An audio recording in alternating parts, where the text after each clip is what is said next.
You are now tuned into 2111 Radio Show, hosted by our program director, Derrick Scott.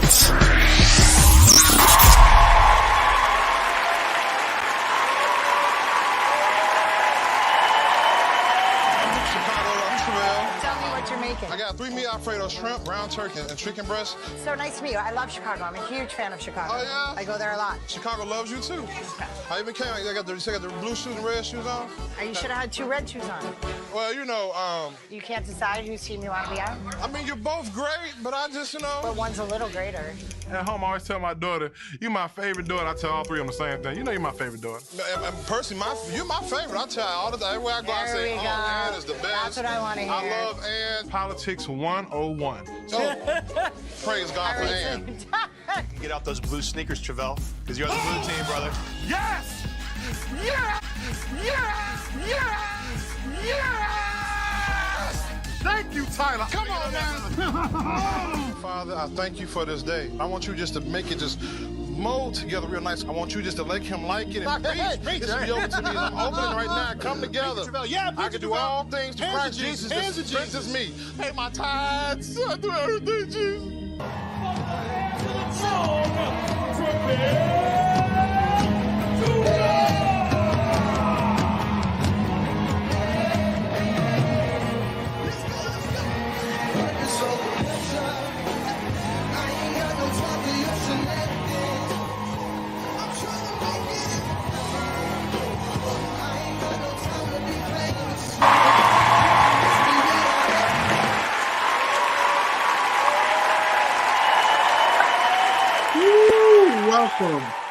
Welcome to the 2111 Radio Show. I'm your host, Derrick Scott. As advertised, I got my man Travele Judon up here. What up, brother?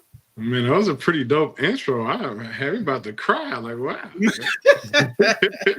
Yo, let me tell you something. I've been looking at some of your footage. You are hilarious. I'm telling you right now. Oh, I'm honored to have you here. So, you from Chi-Town? Yeah, Chicago, born and raised. On the playground, I spent most of my days. So, yeah. Oh, man. Oh, here you go. I know that's right. So, how was it growing up as little Judon, like little Travele? How's it growing up in Chicago? I mean, I had a simple life, I would say. I grew up in a single-family household. It was just my mom. And my dad was in my life. Like I said, basically, it was my mom and my sister. Section 8 housing. So we grew up pretty poor. Everything from mice and roaches and all the things that will humble you now. So, I mean, I would say my kids have it great compared to me, you know? So. I know that's right. Listen, let me tell you something. It just, to me, it just makes it that much greater when you can get up out of there and provide for your family. So I do understand that. You know what I'm saying? So how did this even start with you being a comedian? Like, how did that even happen? Honestly, I was a kid. People always said I was funny, and they were always like, say, you should do comedy. I never really got into it, but I knew I wanted to entertain people. I knew I wanted to entertain people, and I love making people laugh. I love making people have joy or whatnot. And honestly, in 2009, when my nephew, he was only 11 years old, he was hit by a car and he died. And that was when I decided, I was like, oh, man. If I love doing this, I wanted to really go hard for it, because my nephew at 11 years old, all his hopes and dreams died, so whatever he wanted to do, right, he couldn't do. So my mindset was, if God allowed me to be here, then I'm gonna fight for my dreams. And so it's been 14 years now, still fighting, So yeah. Still fighting. Listen, let me give you a round of applause on that, because that was heavy. I didn't even know that. Look, let me tell you something. The first of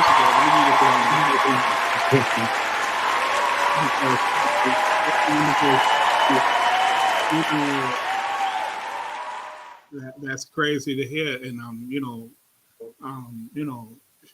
rest in peace, because this is something serious, because you're a funny guy, but real life happens. Do you understand? And what's going on with you? I didn't even know that backstory, so it kind of shocked me when you said it. I was like, oh, okay, because I've been doing research, but that just hit me in the head, like, oh, damn, okay. So, but it's so funny. I'm Actually, so we're doing a documentary right now about me. Okay. And a lot of it because a lot of my comedy history is kind of shrouded in tragedies and sadness, and so that's what a lot of I guess the character on stage comes from. And so it's like we're finally going to tell that story, and we have an amazing celebrity that's going to be doing narration. Can't tell you who, but it's somebody that everybody knows. So okay. yeah. I know that's right. Listen, I can't wait to see that. So now, being a comic, like I said, you have your ratchet comics, you have people cursing, you have all this stuff, but you're different. You're more on that. You don't curse too much, if you at all. Yeah. Correct. Yeah, I'm more friendly. Yeah. Yeah, that's good. Nothing wrong with that because it's been so many successful. I don't want to name Bill Cosby, but he's one of them that really never cursed, but was one of the funniest comics on the planet. And no one can ever take that part of his life away from him. I'm sorry. Just couldn't. Yeah, I'll be real with you. Like for me, like some of the ones I look to that inspired me was like Bill Cosby, was Sinbad, and I'm believing not even Steve Harvey was a huge inspiration for me when he did that special. Don't Trip, He Ain't Do Through Me Yet. That was he shot at TD Jakes, and to me. He was just as funny there as he was on King of Comedy, and he proved that you can actually be clean and still be a beast at doing it. And so I wanted to be that guy. I wanted to be the guy that can in that lane. Because I feel like everybody's in a dirty lane. Everybody's doing that particular comedy. And when you think about the clean comedy, people are like, oh, Bill Cosby, oh, Sinbad, but like, who are they naming that's present now? Nobody, So. Exactly. Nobody. That is true. That is true. So, and you've been doing it for how long now? How many years? About 14 years. A professional comedian. 14 years, yeah. Years. Like, that's crazy. That has to be a grind. That's definitely a grind. Now I'm hearing that you've been doing a lot of hosting. I heard you've been doing a lot of hosting. Like, yeah, this is unbelievable. I'm sitting there going, yeah. I'm sorry, I didn't hear what you was going. I'm sorry, it was like a small delay. Go ahead. Okay, so what I'm saying is you're doing a lot of hosting. So I seen this one thing with this young man. Now I don't know. Listen, let me tell you something. When I saw this, I was like, wait a minute. I saw some of the video of him actually jumping on your back at the end of the show. Talk to me about Kirk Franklin. Working with Kirk was pretty cool, man. What I will say about Kirk is he did work to make me feel like special in the tour. Like every show I would come to, I had my name in my own dressing room. If you looked in the marquee, Kirk Franklin featuring comedian Travele Judon. So it was a great work with him. Also, he had catering, so shout out to catering because some tours don't have no catering. And Kirk tour, they must have budget. We had catering, and if we didn't have catering, we had cash buyout. Yeah, every night. I remember one night he brought me out. I want to say in Houston, like night 2. He was like, and so we just started doing this dance thing, and then like it just kind of took on a form of itself. When you look up every night, he wanted to dance off with me or whatnot. So it was pretty cool, So listen, it has to be because come on, man, Kirk Franklin, I personally love him because he changed how young people view church. He changed the narrative, and at first people didn't like it. They was trying to shade him. Oh, he's doing the devil's work. And listen, at the end of the day, if you could bring kids in, younger adults into church, so be it. That's what it is about. That's what it's about. Yeah. And he changed everything. My goodness. Yeah, so, because I remember when Stump came out, and I lived in the hood then, boy. Even all the dope boys, Stump, praise God, Yeah, they still cut you out, but they'd be stumping real fast, Exactly. So, and you, like I said, you've been doing openings and hosting a lot of shows. I think you did something, if I'm not mistaken, correct me if I'm wrong. You actually did something with Stephanie Mills as well. Yeah, it was Stephanie Mills, El DeBarge, Evelyn Champagne King, and after yeah, Evelyn puts on a show, man. Evelyn got young people. I know that. That's right. How, my thing is, all this is praise to God, because again, without God, we won't even be here right now. And what you've done over the years, you've been on this doggone show, this cooking show, as the worst cook in America. And then all of a sudden, out of nowhere, it's like, it's not nowhere, but to us, it's nowhere. But you already had a plan. Yeah. You understand? So tell me the plan after these shows, because again, this show, cooking, the worst cook in America. Are you a chef, or you just went up there and said, "Hell with it, I'm gonna try it"? Well, so Worst Cooks in America is not really about being a chef. It's taking ordinary people and teaching them how to cook that don't know how to cook.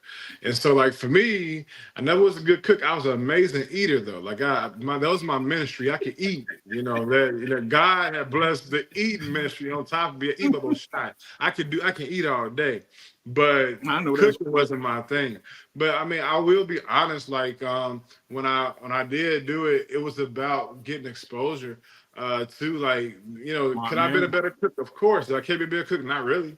I didn't care. I didn't care about cooking better. I mean, I'm not even cooking now. I did 8 episodes of the show. Who cares? I was trying to be on TV. The money. Exactly. It is what it is. But like, for me, I understood, like, there was levels to this stuff, and it's like, yes. When you have this platform, people, because, like, a lot of times it's talent that's just not seen, if you will.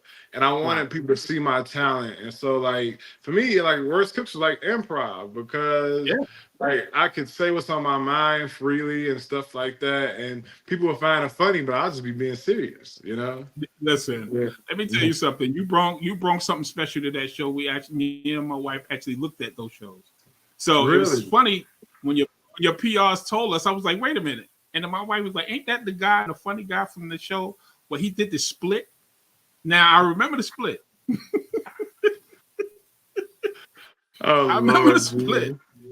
And when, I'm a big dude too. So when you did the split, I'm sitting there going, I was so envious. I was like, how did this big man do this split? And then you did it really good. Talk to me about what they call your signature move, because that's a signature move. If I ever seen man, I remember, like, years ago, I was doing this Beyonce thing, making fun of my wife or whatever.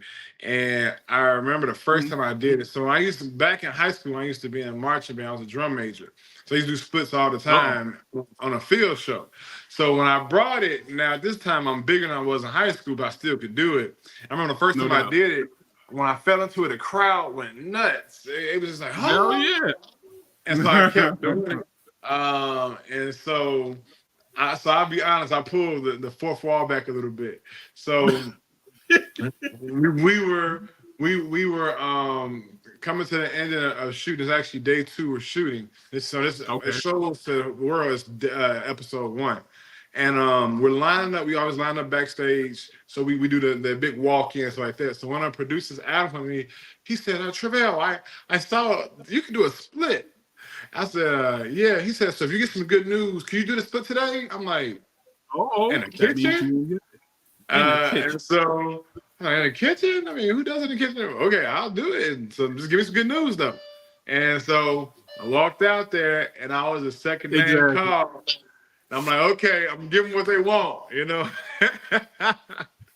And literally, hilarious. I remember when I came back back to the backstage area, everybody was clapping and dying laughing. And first thing I heard one of the hosts, I think it was either Chef Ed or Chef Tye, one of the two, was like, now that's going to be a highlight reel. So I guess they're right. It is. That definitely trended. I'll never forget that moment. That's crazy because, again, us as big dudes, I mean, I used to be, agile, but not like that, brother. I don't know. You got something special there, bro. I'm sorry, I couldn't do it. Never could. Man, yeah, Never it's like that. That's the marching band days, honestly. So speaking of marching bands, I have this video. I'm gonna let this man tell this joke because my audience didn't really get to see you in action as a comedian.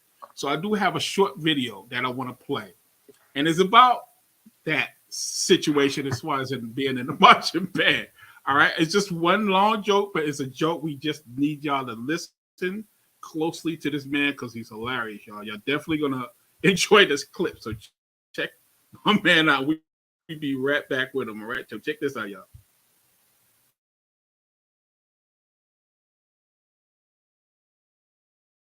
And then I went to Thorn Ridge. When I walked in the door, the kids was told I used to be a drum major.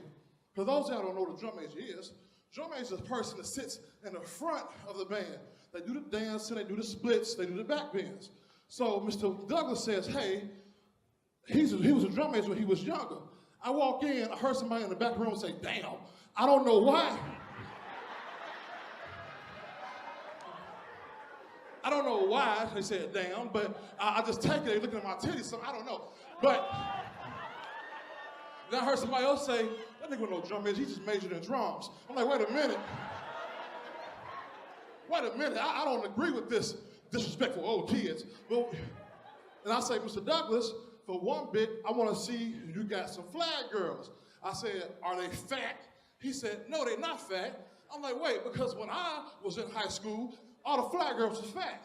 He said, Travele, what do you mean? I said, well, I'll show you, Mr. Douglas. When I was in high school, we had dancers, majorettes, flags. Ready? Dancers, majorettes, flags. Who? The dancers were the dimes. They was the ones that everybody wanted to mess with. The majorettes were taught over times.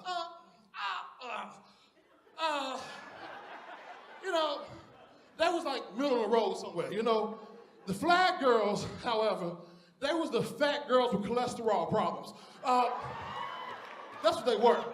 And the thing about it was they had the audacity to wear cutoff shirts. So every time you see them in a parade, it was like this.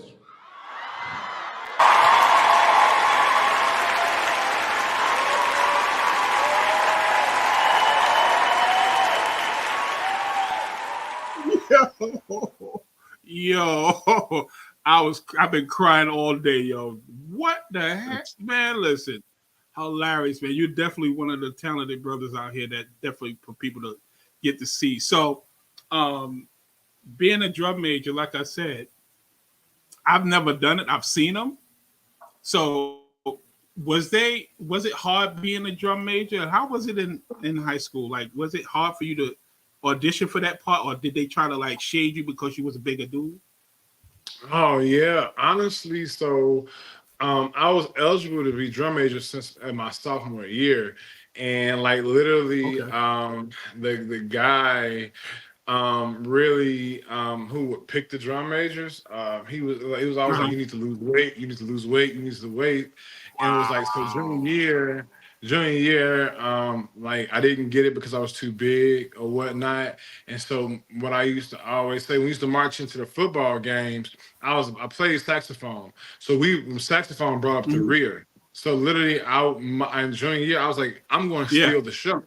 I'm going to make sure that when they see me, I'm gonna be the last person to come through there, and I'm gonna steal the show. Those drummers won't be able to keep up with me. And literally every rip on the way in and the way out, I would steal the show from the back. And literally, it was so crazy. And so it was kind of like the old statement: "Be so good till they can no longer ignore you." And that's what it was. And so exactly by the time in the football season, now you had like the Morgan Park student body, like he needs to be drum major next year. And so that's how I became drum major, because people wanted to see more of me. And so then my senior year, the show they got in the back of the band was the first one through the gate every night. And it was me. Wow. And then like literally, that came from me performing, showing that even though I was bigger, and I think that's one of the things that even pushed, was because I was bigger. And so and people will see I would bring a lot of the energy, bring a lot of the pain, stuff like that. So, yeah. Yeah, listen, let me tell you something. Let me tell you. I've been through, it was me, I went through similar stuff too. I used to play high school basketball, and I was a big dude, but I was good. I was really good, and I had to try out. It was like, you need to lose weight. I said, but I just beat your leading scorer. I destroyed him. Like, what do you, I'm not understanding. Why am I losing this weight? And that's the thing in high school and this is different things when you're younger. They always tell you to lose this weight, but at the end of the day, if you're comfortable with yourself, yeah, you understand? If you're comfortable with yourself, you shouldn't have to lose weight if you're good at what you do. It makes no sense. You didn't slack in nothing, and I didn't either. So I definitely got that story. I wanted to hear that because, again, it's a lot of bigger guys and bigger women in general that everybody's telling them to lose weight. But if you're good in your own skin, health reasons, I get it. But don't tell me to lose weight if I'm healthy enough to do what I got to do. You understand? Yeah. I definitely applaud you on the confidence. You're definitely a confident brother. I'm going to tell you that right now. I see it. I definitely see it. Sometimes Definitely see it. I honestly, so I'm even that just pulling back the fourth wall too. A lot of time I'm not as confident as I show all the time. It's just when that music hits, when you about to come out on stage, there's something that comes over you that's like, I guess they say adrenaline of a drug, you know, because before the show, my heart beating fast. Sometimes I can't eat, like, because I'm so nervous of like, you know, I'm like, are they gonna, like, when I did my last show, it was a new concept for me and for the crowd to see. So it's like, will they care? Will they? I was in my head a lot, and I remember even there, I'm like, why did I didn't have to do all this? I should just only did comedy. Like I was in my head a lot, and then it becomes this, you know what? Despite what they feel, I'm gonna go out there and give it my best, and that's when it just changes. You know what I mean? So yeah, definitely. So, yeah. And you know, it's crazy. You know, I'm proud of you, brother, because at the end of the day, you done had 2 specials on Prime, Amazon Prime. Yeah. So basically, one's there now, which is Heir of the Throne. Yeah, Heir of the Throne is that came out during COVID or whatnot. So that's on Amazon Prime. We did over 700,000 hours streamed with a very poor production with advertising budget. So very proud of that. And the new special, the revival, we just started filming it. So that's coming in 2024. But what we're doing with that one is I'm doing that in a few different cities, and then we're making like one thing. So we started with Chicago last Saturday, which was sold out in 10 days. And it was an amazing experience, man. And when I tell you, it's just every concert I had, from the live band, the singers, the dancers, oh man, it all came together beautifully. Came together real good. And listen, again, for you to start from where you started, that's God, bro. You understand? He definitely got his hands on you, and you definitely out here making it happen, especially for your family. Because at the end of the day, that's all we want to be able to do is take care of our family. 100%. You know? Man, that's our motivation to be able to I want to do this for my family. I want to do this for, because like for me, I guess it's like every other performer. One of my dreams is about my mama's house. You know, that's what I want to give her her own house or whatnot. And I will say I can see stuff now. Like, you know, when I did the revival last week, tickets was $20. I've been doing comedy for 14 years. I never got the feedback I got last week from multiple people who don't know each other. Have reached out either to people to my team or me, and the feedback was that wasn't a $20 show. You could have charged more money. When Black folks volunteer to want to spend more money on your show, you doing something right. Made it. Black folks definitely want to pay the money, you know. Nah, they want the discount. They always want the discount. So yeah, so like I was just blown away by it because I was like, I had never heard people say that so much. You know, it was like I was just shocked. It was like You know, Don't be shocked because your ass is funny as all be damned. I'm telling you, really funny. oh, And man, I for appreciate you funny, and you have this way about you, but making people comfortable. You understand? So you have that hospitality with you as well. That's why you do so many hostings, because people love seeing you. Yeah, I really. I'm grateful for that. You know, and I've hosted a lot of cool things. You know, I said the Stephanie Mills, Elder Barge, and I did a tour with Tye Tribett this year. I was on All Things New tour. I was his official tour host. Of course, I was Kirk's tour host before him, and before him, I was with Jonathan Mcreynolds.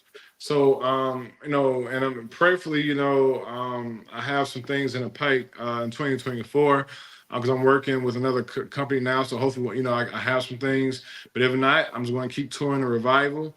I push my own brand, man. I go behind my own stuff. I go for broke when it comes to me. I'll say that. You know what I'm saying? So yeah. That's what you're supposed to do. That's what you're supposed to do. I'm so proud of you that you said that, because you got to go for it, bro. I'm telling you, and you definitely got something going on with yourself as a brand, because you are a brand, and people don't understand you are a brand, and you have to represent yourself as a brand. So, how's the I heard you got 3 kids. Is that true? Mm-hmm. I got 3 little girls. Yeah, 13, 11. 3 little girls. And 7. Ooh. So, you know, God wasn't pleased with me sometime in my life, you know. 3 girls, bro. Oh my goodness. Yeah, I tried for a boy. I gave up. I don't want no boy no more. I want nothing. Yeah. Nope. You good with your 3 girls. So, you know, nothing 6th wrong grade with that. math is birth control. You hear me? 6th grade math is birth control. We don't want. Oh nope. my goodness. 6th grade math is birth control. I can't. Give me a son at 17 so he can be out my house by 18. I'll do it. But nope. Nope. Self-sufficiency. Listen, so it's definitely. So you also went on tour, if I'm not mistaken, with this young lady. Yeah, me and Leandria. So I mean, it's like a tour, but it's not. I call it. It's a bunch of spot dates. We did Fort Wayne, Chattanooga, Savannah, Georgia, Knoxville, Tennessee. Actually, we're headed back to Chattanooga in January, I want to say. So it's me and her, like almost redoing. And so, you know, the prayers we can regain that magic. In Chattanooga last time, we sold it out. And so, and it was me and her. So hopefully, you know, Chattanooga come out again, you know. So, hey, listen, there's nothing wrong with that. Listen, you out here busy. So I want to ask you a question. All right. Has there ever been a city you wanted to do and you haven't done yet? Probably a few of them. Yeah. Probably a few. So I mean, you talking about just performed at all, or had you never performed, but you always wanted to perform at a certain spot? Las Vegas.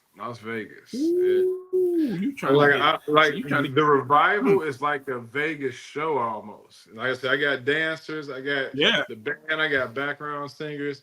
Like for me, I would love to have a Vegas residency. You know, I would love to do that, and like, cause literally, I mean, I'm out there dancing too. Like I'm dancing with them, I'm singing, I'm doing all that. You know, and honestly, the revival. Without an opener, I can run it an hour and a half, 2 hours.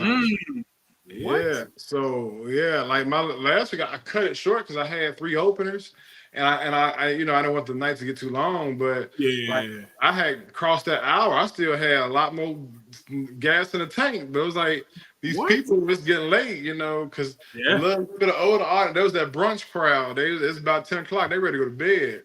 Yeah, somebody definitely. had some at home in the crock pot. I'm sure somebody had a crock pot going on at that show. I know that's cooking some pot roast for the next day. I already know it was.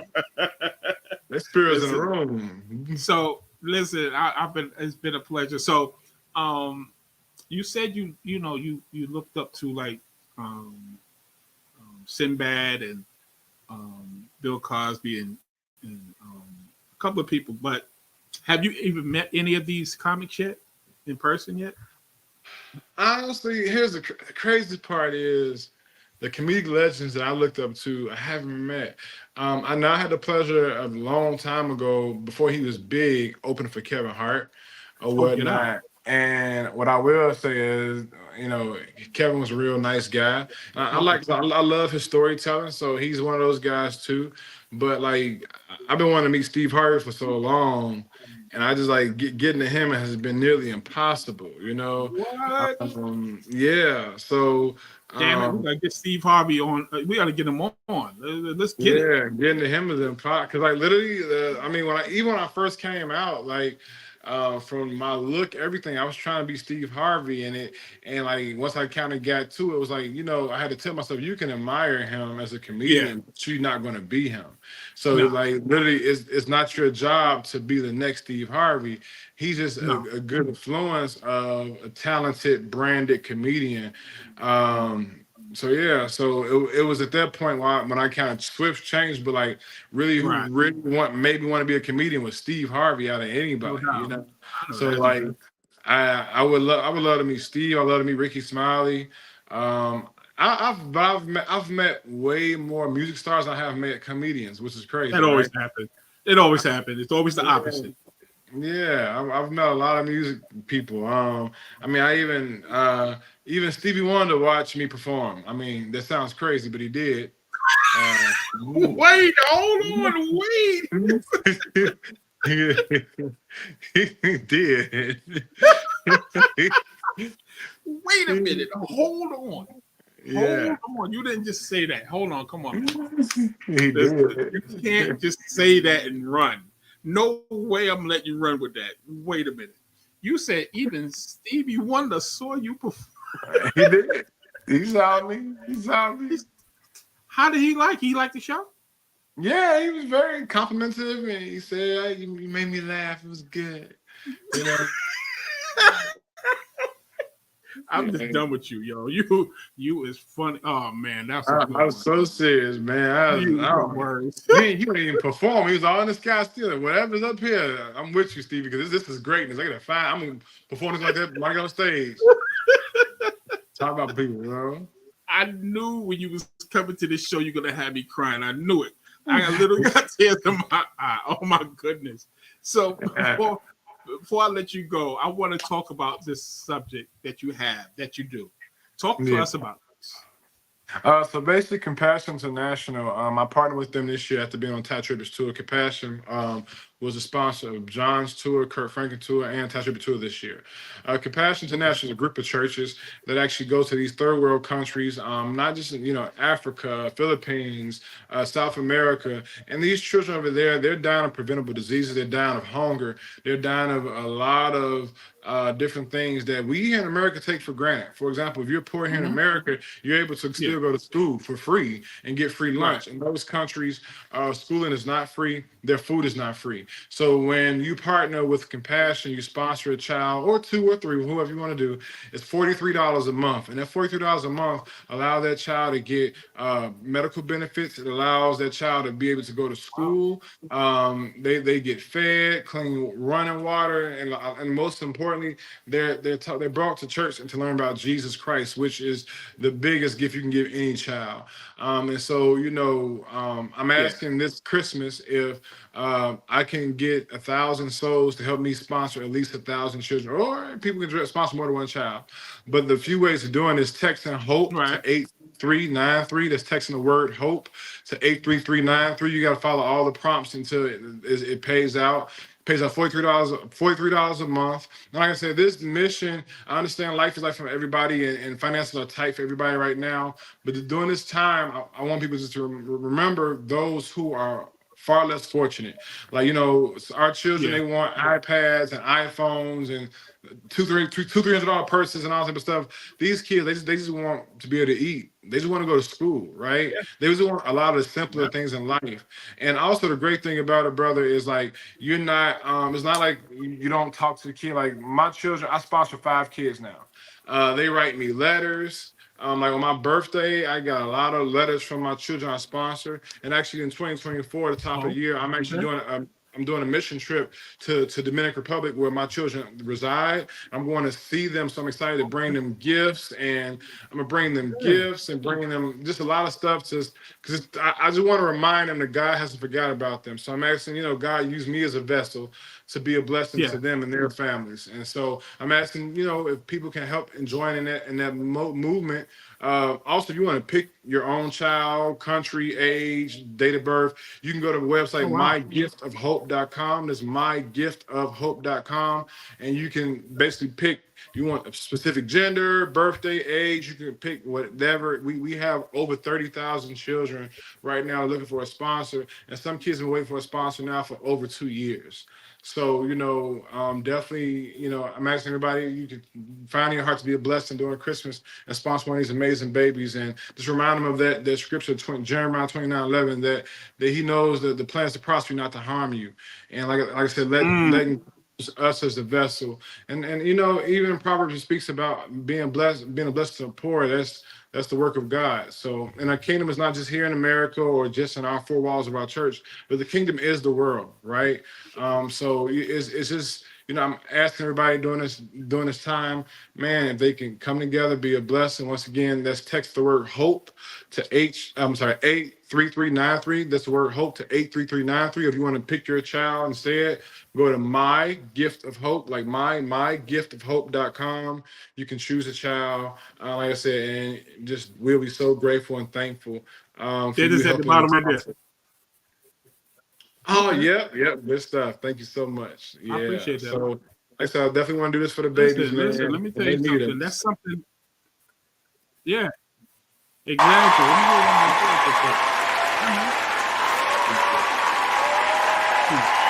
So, what we can do, we can help you spread the word. You understand? I'll take a couple of things and take the website and actually put it on our website.